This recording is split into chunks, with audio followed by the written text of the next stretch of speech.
Oh.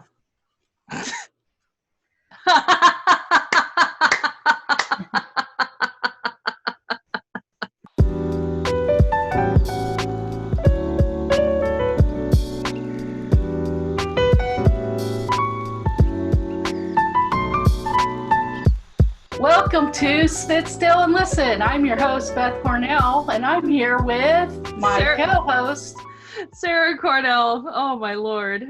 And you might not know this, but this is my skeleton form, and it's going to be Halloween. It's the Halloween episode. Spooky, spooky. So, hi, Sarah. How are you? You look like you're ready for Halloween. Yeah. I got my spooky, scary skeleton shirt on. Nice. The Pumpkin King. It's very comfy. It's kind of cold in my room, so I figured. Yeah. Well, I'm under these bright white lights here, and I'm trying to get some. They're perfect. There you go. So this week we're going to talk about Halloween, and we have a couple top 10 lists we're going to do.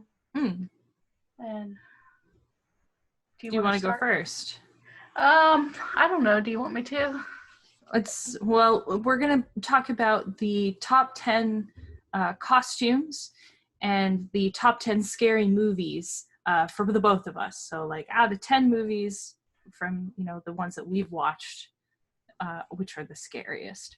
And then I think the costume one, I don't know if the costume one, you're like, these are going to be the top 2020 costumes of this Halloween. Or yes, these are okay. The top 10 adult costumes for 2020. So like if you're going to a party and you might not want to dress like other people, these are like the most popular costumes that you're going to see out there this year. Okay. All right. Go hit me. Let's do it. Let's do the costume. Okay. Costumes up first. So I'm going to go backwards with number 10. Right. Being Hocus Pocus. Yeah, that's making a resurgence, and it's kind of awesome. I think it's because it's on Disney Plus now, and like everybody's watching all the Halloween stuff. Yeah, and it came out in the 90s, and it's kind of one of those movies that like, yeah, if you didn't grow up watching it, you probably never have seen it in your entire life because it's really weird. The next most popular is the Roaring Twenties, which I'm kind of surprised by because I didn't think people in this age would want to go towards the Roaring Twenties, but I guess to dress up like the Roaring Twenties. It's romanticized. You know what I mean? Like obviously. The Roaring Twenties is a very romanticized era. From a lot of different media, and it the way that people are like dressing up it reminds me a lot of Main Street in Disneyland, like that kind of romanticized, like, wouldn't it be nice, kind of, if it were like the 21st century but the 20s, the 1920s. The 20th I will say the 1920s, not that, I don't think that they had a raging pandemic back in the 1920s that I could think of. They had the Spanish flu, even though I know that's not what it's called, but I think that was in the 1918-ish. Yeah, and I'm sure the lingering effects of that were still happening, and the 20s led into the 30s, and that's when the Great Depression and the Dust Bowl and all that. So we're on track. Kinda, yeah. So 8 is Murder Hornet. And I think if I were going to a party, I think I'd be a Murder Hornet. That sounds fun. Number 7, a biohazard suit. Hey, if you're going to a party, you probably ought to be you might actually want to invest in like a real one. You know what I mean? So that way. Yeah. Number 6, Dr. Fauci, Dr. Birx, or any kind of medical person. Now, remind me who Dr. Birx is. Is she the lady that yes, with the scarf, and she's right. She has her own signature style, I guess you could emulate. And Dr. Fauci's. He's just a guy in a suit with a lab coat. Yeah. Well, you comb your hair a certain way. You're Dr. Fauci, I guess. go around talking about better wear a mask all the time. Yeah, better lock down. Okay, number 5 is Killer Clown. Can you believe that's still way up in the top 10? You know why? It too. Oh, when's that come out? It's already out. Okay. It came out. I don't think it came out this year. I think it came out last year, but after Halloween. Oh. So, yeah. Completely missed that. Yeah. Also, Killer Clown is just like the traditional, like, that's how you scare the piss out of people. Also, like, a lot of people are saying, like, the Joker is like a reason why that's coming back for some reason, even though the Joker has nothing to do with that. And I'm like, and Joaquin Phoenix, by the way, Joaquin Phoenix is the Joker. Yeah. Huh. Well, he doesn't kill anybody in that movie except for the guy at the end. But there's a different kind of killer clown at number 4, and that's Trump. Oh, look at that. Or Biden. So yeah. The political scene this year is ripe for Halloweening. Yeah. You know, I mean, if you were a couple, you could go as Trump and Melania. That'd be pretty fun. You know, politics are pretty prevalent this year, and you know, you could go as Biden with some dark glasses. Yeah. And smile real big and show your teeth. Yeah, do the Stephen Colbert impression of him. Okay, number 3, the Tiger King. Which, have you seen it? No, I haven't. That's why you say that. That's why you're hemming and hawing. I guess you could get a little stuffed animal. Yeah, you could get like a little stuffed animal. Get yourself one of those mullet wigs. Yeah. They were selling them at Spirit, so. Well, that's, you know, part of this list was derived from Spirit's store. Yeah. And I'm going to send Sarah some pictures she'll cut in. Yeah, you'll be able to see what they're fantastic. Yeah. If you're watching this on YouTube, you'll be able to see some of these that you might not be able to imagine what this would look like. Yeah. So number 2 is the coronavirus. Which is unnecessary. I feel like that's not. I don't know. I wouldn't go as the coronavirus, but some people might like to. I mean, I guess. That's like going as like, I don't like an actual serial killer. That's like going out as like like a legitimate fucking serial killer. Like a real one. Yeah. Yeah. Well, everybody knows what the virus looks like. That's like dressing up as Charles Manson for Halloween, or like Ted Bundy or something. Somebody might. I mean, they're scary people. They're real scary people. The coronavirus is real scary stuff. I don't know. And number 1 is the Karen. The Karen, yeah. I'm all too familiar with Karen. Which would be really easy to dress as or be. And act as. That's the important part there. You gotta be able to walk the walk there. Yeah. Gotta be able to ask the manager with absolute fucking certainty that you are in the right. It would be fun to be the Karen. Which is why it's number 1 probably. There's probably, you know, that's the easiest one. Yeah. So before we transition over to scary movies, I was just wanting to plug, since I'm eating this thing while we're recording. Right. I've eaten the ear off of one side. If you could just imagine there was another ear here, and it's a Mickey head. Of course, it's Mickey. I bought this in a box of other treats, which were so good, then there are none left. I didn't get any. Oatmeal cream pies with pumpkin filling, for instance. So good. Yeah. That does sound really good. And it's mousemarketplace.com, and I'll put the address below. Link in the description. They also have a Facebook group that's about 50,000 people. So it's not one of those massive Disney groups. It's pretty small still. Yeah, 50,000, very small. Well, for a Disney group, that's actually pretty small. I guess, some of them are up there. Hundreds of thousands, yeah. Mm-hmm. 500,000 people. Anyway, these treats are going flying off the shelves when they drop the box. They sell these boxes and they put them out weekly, but it's like if you're lucky to get one, you're one of the few who are able to get them. I don't know how many they release at a time because the person baking them is an authentic Disney trained baker. Really? And, yeah. That's awesome. Yeah, and the man who runs the group, his name's Bonnie Cribbs, and he used to be a cast member. He would drive the minivans. Oh, yeah. And unfortunately, he's been let go because the minivan fleet has been disbanded. Damn. So this is his main income now, so they're ramping up. Damn. And, you know, I'd like to help them out. So if you want to stop by mousemarketplace.com, check out what they got or join their group and see what it's all about. If you love Disney, and it's the spirit of Disney really in this group. It's not about being at a park or watching a movie per se, but it's just about the like the generous spirit of Disney. As you know, this group does things for people. Not just people in the group either. They do things for all kinds of people. Yeah. So, and each other.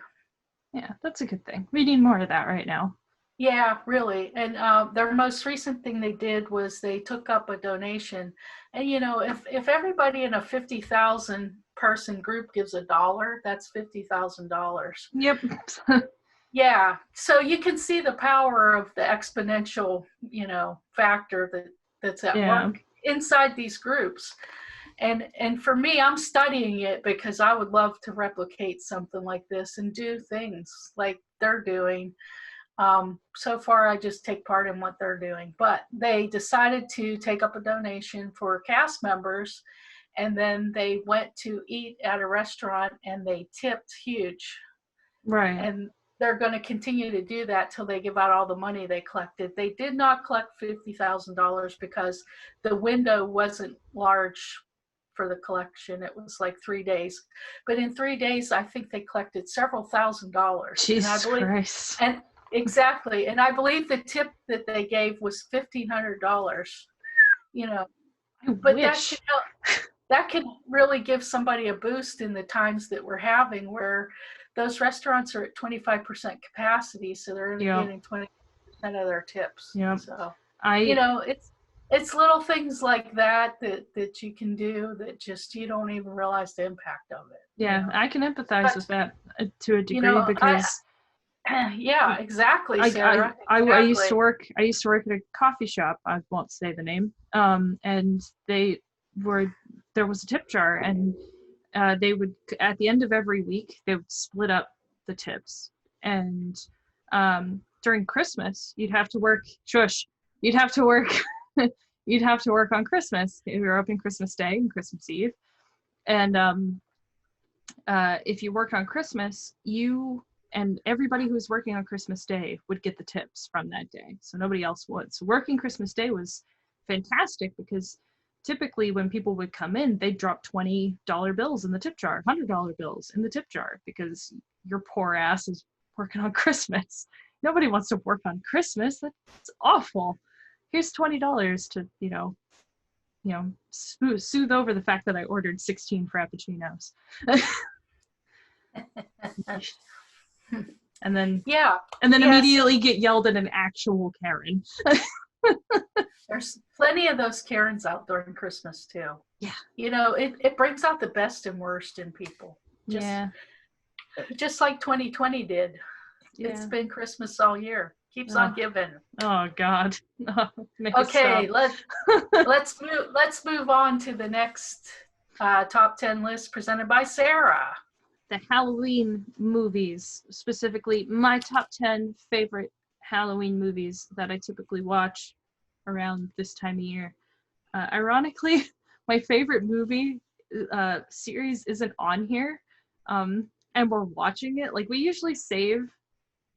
So usually I save Lord of the Rings for November, but I'm watching it now because I just had a hankering for it. And I was like, Tyler, can we please watch the Lord of the Rings series, please? And he was like, yeah, sure.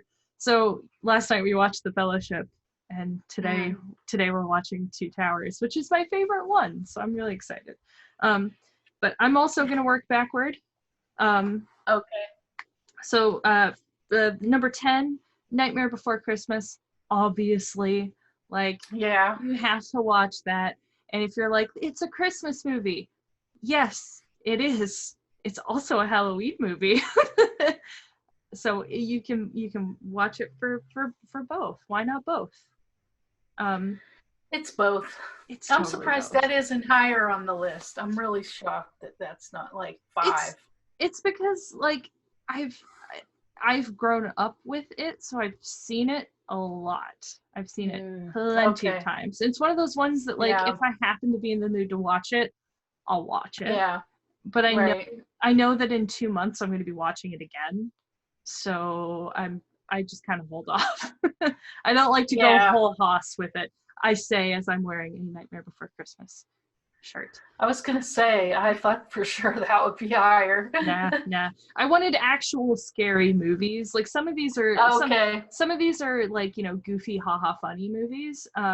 But some of them on the list are like animated features that are labeled as like kids movies, but definitely shouldn't be watched by little kids because they're scary as fuck. The Babysitter 1 and 2, both of which are on Netflix. It's really good. It's this kid has this babysitter, and she's super nice, and she's really pretty, and they're like best friends. She like treats them like they're best friends. Turns out she's in a blood cult, and she needs to kill him in order to complete this contract with the devil. And it's one of those slasher horror flicks that's funny. Like, it has its moments where you're like, oh god, like jump scare kind of status, but it's really funny because there's like a jock character, like a big dumb jock guy, and he's really funny. And then there's like the typical like basketball playing dude bro guy, and like the cheerleader, like the dumb cheerleader, and then obviously the main lady, the babysitter there. It's very funny. Both of them are really good. The first one is set when he's younger, and when he actually does need a babysitter, and then the second one is set when he's in high school, and people think he's crazy. Oh. Yeah, people think he's nuts because they didn't find, he ends up killing in self-defense all of these people, but there are no bodies in his house where he killed them all. So everybody thinks that it didn't happen.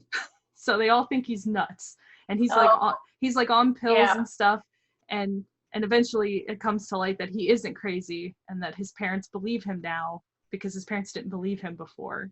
And he like drives a car through the house, and like it's really good. Just go watch it. It's on Netflix. Number 8 is Coraline, which is a stop motion animated movie that I don't think a lot of people give enough attention to. I think it's an incredible movie.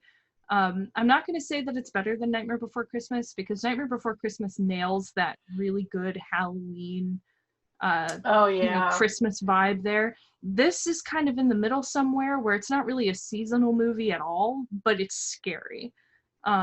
Is Coraline a Burton film too? No, it's not. In fact, Nightmare Before Christmas isn't a Tim Burton movie. Just thought I'd let you know that's. Yes, it is. It's not. It's from the imagination of Tim Burton. He'd actually had. Oh. He provided the concept art and stuff, but he isn't the animator who made it, and he's not the producer of the film. So. I didn't know that. Yeah. Oh, that's news to me. Animation major. The dumb stuff that I learned in film theory. Yay. Yeah, so that's a really, really good one. Again, the concept art, I think, is from Tim Burton. I'm not positive, but I know that the film is made by a company called Leica Films, and they made Kubo the Two Strings, and that's their own thing. Yeah, and they're fantastic. All of those movies are so good. They came out with a Bigfoot one, I can't remember, Missing Link, that's it. And I haven't seen it yet. Oh, yeah. It looks really good. Number 7 is Cabin in the Woods. This is another one that's like, no, what's wrong? Don't like any of those. A Cabin in the Woods it's like a play on every horror movie ever. So there's like, it's the typical setup of like 5, teenagers, young adults going out for like a time in the woods. My family owns a cabin. We're going to go to the cabin. And this cabin actually turns out to be this shadowy, there's like a laboratory underneath it. And they go in the basement, and whatever weird trinket they pick out in the basement is what summons whatever monster is going to chase them. So that's really cool. And they all have to die. All too plausible.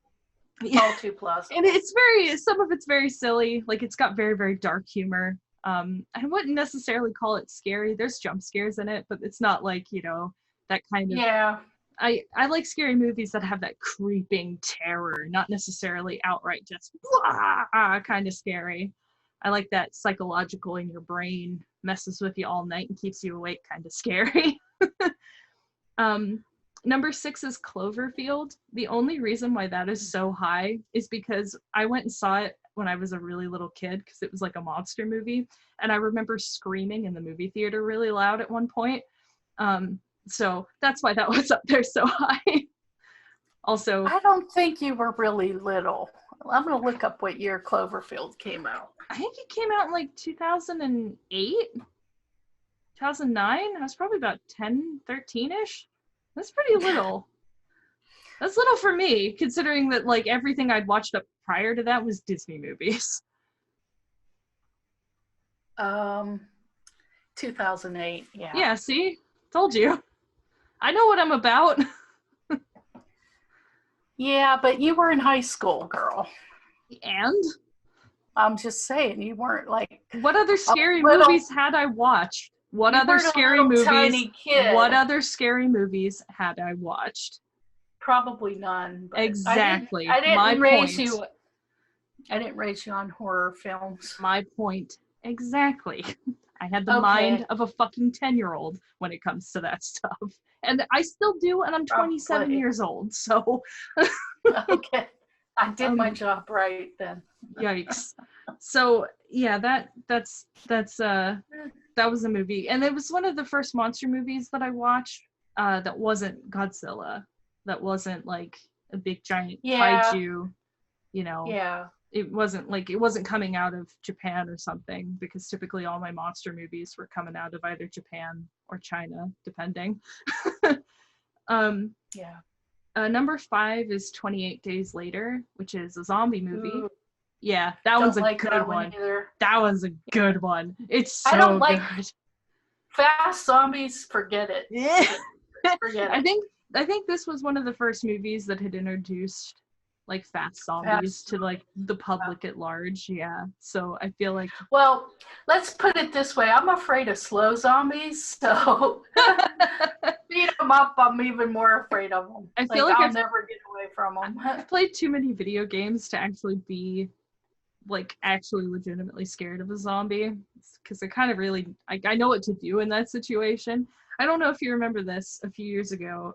Florida man turned into a zombie. Do you remember that? He like got high on bath salts and like bit a lady's face off. Do you remember that? Yeah. And everybody here panicked because they were like, oh shit, it's the zombie apocalypse, it's happening.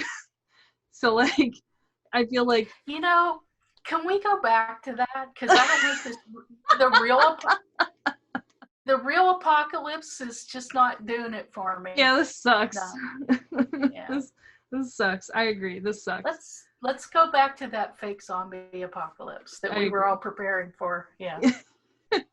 We might still have to, so, just...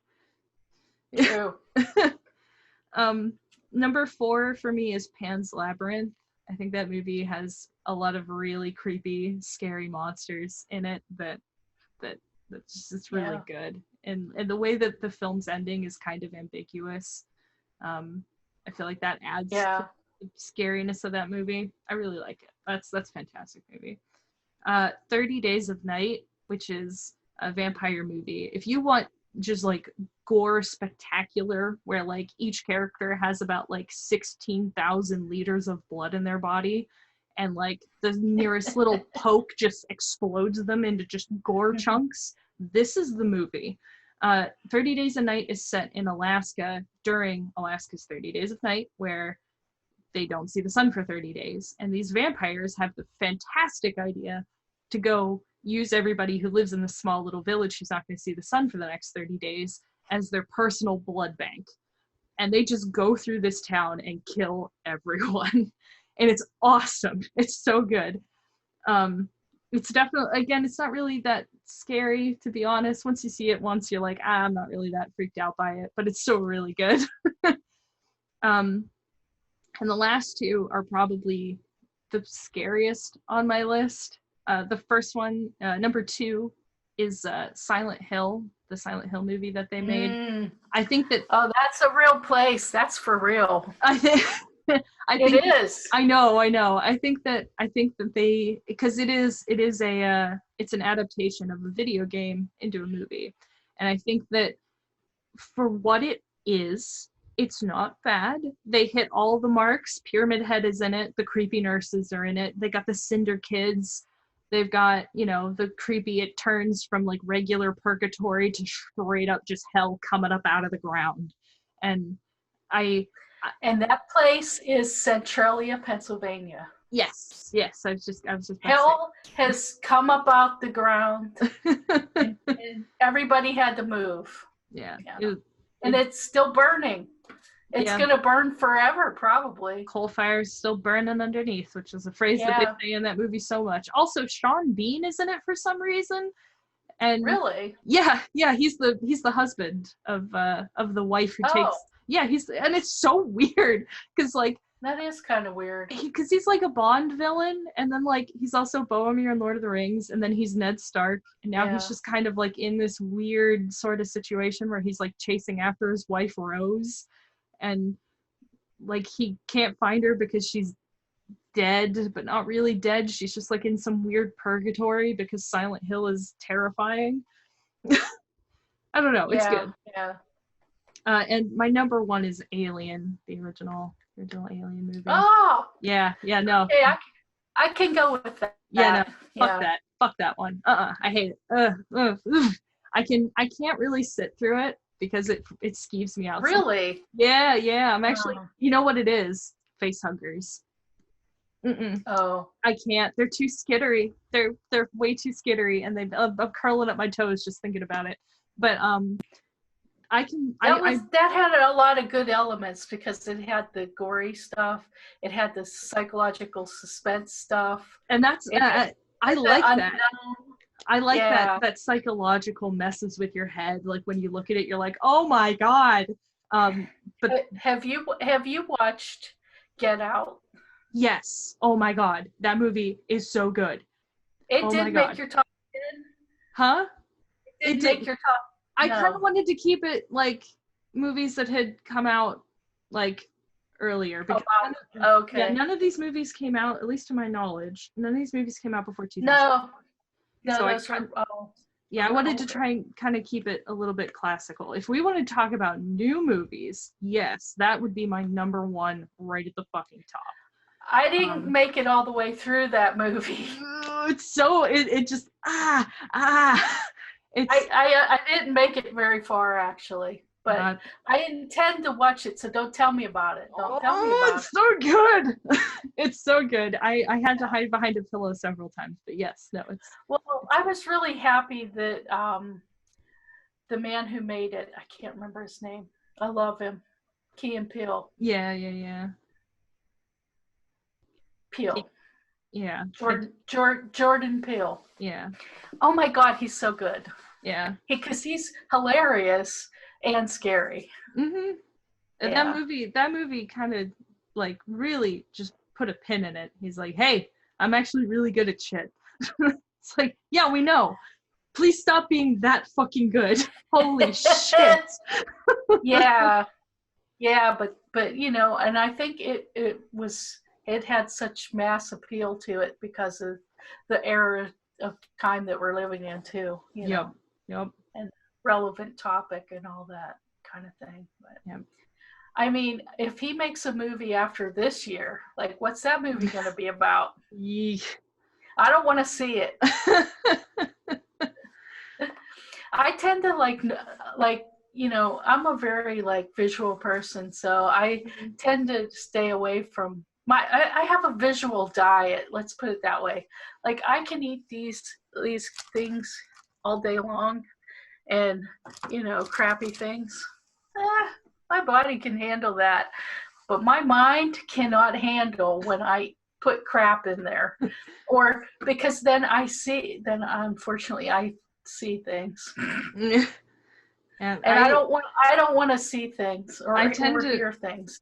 Thank you, but no. I have a really vivid subconscious, so it's the evening. It's during the evening when I experience the bad, and I've noticed that in my age, I've also developed sleep paralysis, which is fantastic. So if I happen to watch a scary movie and I endure a sleep paralysis-induced nightmare, I don't want to sleep ever again.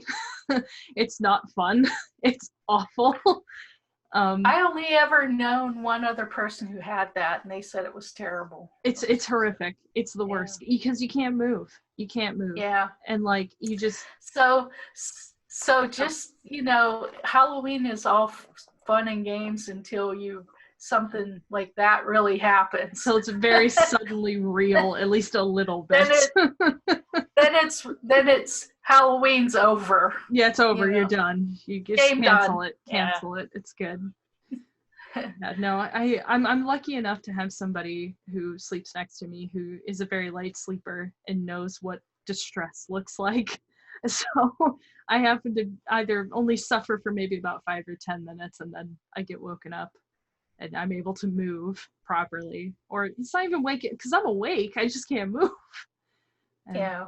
I get properly jostled. So I'm like, aha. How's that weighted blanket working for you? I haven't had to use it. Oh, that's good. Considering the year that we fucking had, I'm going to say it's a good thing. Yeah. I only ever use it if I end up having something like that. Because sometimes it helps, sometimes it doesn't. It just depends on how bad of a situation it was. And I also use it only when I'm really stressed out and I really can't sleep, or if I had some sort of like stress, panic, or anxiety attack earlier in the day and I need to like just conk my batteries out and just be comatose for 12 hours. Yeah, that's how I do it. But the blanket that I do have, it doesn't weigh nearly as much. It only weighs about maybe a pound, 2 pounds maybe, which is the big giant feather down one from IKEA. That helps. That keeps me asleep soundly, but I can still wake up. The other weighted blanket is 15 pounds. Yeah, it's heavy. I was surprised how heavy it was. If they have those again this year, I'm going to gift one to somebody else I know who has a bit of problem with. Yeah, no, it's fantastic. You are asleep. You are the big asleep. And no matter, you can have an alarm set, you're going to wake up, shut it off, and just conk right back out again. Like, seriously. Or you won't even hear your alarm. Speaking of night terrors, last night, I let Kitty come in the bedroom, and she was, you know, in hog heaven. She was purring and marching. And everybody goes to sleep. And all of a sudden, toes. My one foot is all scratched up. And I'm like, I sit up and I was like, Kitty, what in the hell are you doing? And she was looking at me like, She's got like her toe in her mouth. She's like, this is mine. She's like, so then she calmed down and went back to sleep. But she was really tired all day. She because I think she was up half the night walking around on us in the night just to make sure we were asleep. Mm-hmm. Looking at our face. When I woke up, Tim had got up and went to work. And when I woke up about an hour later, she was on his pillow with her head down looking at my face, like looking at me like, are you going to get up too? Do you know why cats do that? Do you know why they stare at you while you sleep? To see if you're dead. Yep. And to check if you're dead, sometimes cats will reach out their paw and put it either on your mouth or right underneath your nose. Vanna does that. Yeah, to make sure you're still fucking breathing. Because if you're not, it's gonna eat you. Yeah. Well, so that was our terror experience last night. I had opened all the doors in the house up for the plumber yesterday because he heard water running, and he saw water running across the meter when all the water was shut off. So he thought there was like a slab leak or something awful. Yikes. So he was listening with his plumbing ears. I don't have plumbing ears. I couldn't hear a thing. But I did feel the vibration, and I saw the numbers ticking over, so I knew he was actually hearing something. But it turned out to be some leaky valve in our irrigation, so it's that like Tyler with that wasn't a nightmare either. Thank God that was just not a nightmare. Thank you. It was like Tyler with your laundry when he came over. Yeah. He was like, "Did you guys do that?" Yeah. It's the laundry, hon. When my spin cycle kicks on, it makes this da-dunk, da-dunk, da-dunk, da-dunk. Yeah, I know why it freaked him out. It sounds like Jumanji. Oh. That's why. It sounded like Jumanji. So that's why he was like... We have Jumanji in the garage when that thing's going off. Too funny. Oh, man. Well, I am glad it's out there. I know a lot of people like to have their laundry in the house, but I don't. I want it out there. It's not that bad. With coronavirus, I just go out there, when I come home, I go out there and I take all my clothes off, throw them in the wash. It's not that. As somebody who has it like directly in their house, it's really not that bad. But it's like right by your front door though. It's in its own room. Yeah, it does have its own room. Yeah. It does. And then so you can just walk in there and because we almost need like a decontamination chamber. I bet new houses have stuff like that. If I was going to have a house built right now, I would have like this like breezeway where it's like, okay, these are my outside clothes and here's my inside, safe space. They do. The houses do have that. It's called a foyer typically. I'd have that. Yeah. Seriously, it'd be a thing, and I would continue to do it even after coronavirus. Yeah, it's a point. I mean, Mr. Rogers did the same shit. He would change his shoes. He'd go from penny loafers to sneakers when he was in his house. And he knew what was going to happen. Yeah. I don't think he knew. I think he was just being conscientious of like what he was wearing inside and out. I mean, dirt. Yeah, dirt. Yeah, just dirt in general. I mean, we don't wear shoes around the house in the apartment, or hell, even in a house. I don't think I would be cool with like walking on someone's carpet with my fucking karate ass sandals. Like, I don't necessarily think that taking off my shoes would be a bad idea.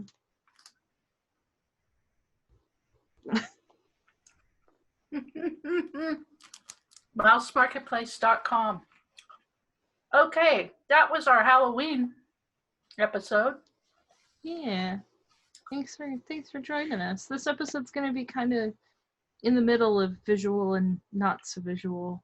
I think I'm going to splice in some clips of the movies that I was talking about, because I feel like not a lot of people know what the hell I'm talking about. Yeah, same here. I'm pretty sure that nobody's ever seen a coronavirus. Yeah, like what the fuck does that even look like? Like, are you like the molecule, or are you like somebody who's suffering from it? No, it's the molecule. Oh, okay. So it's like a big circular thing with like the right. The spiky proteins hanging out of it. Yeah.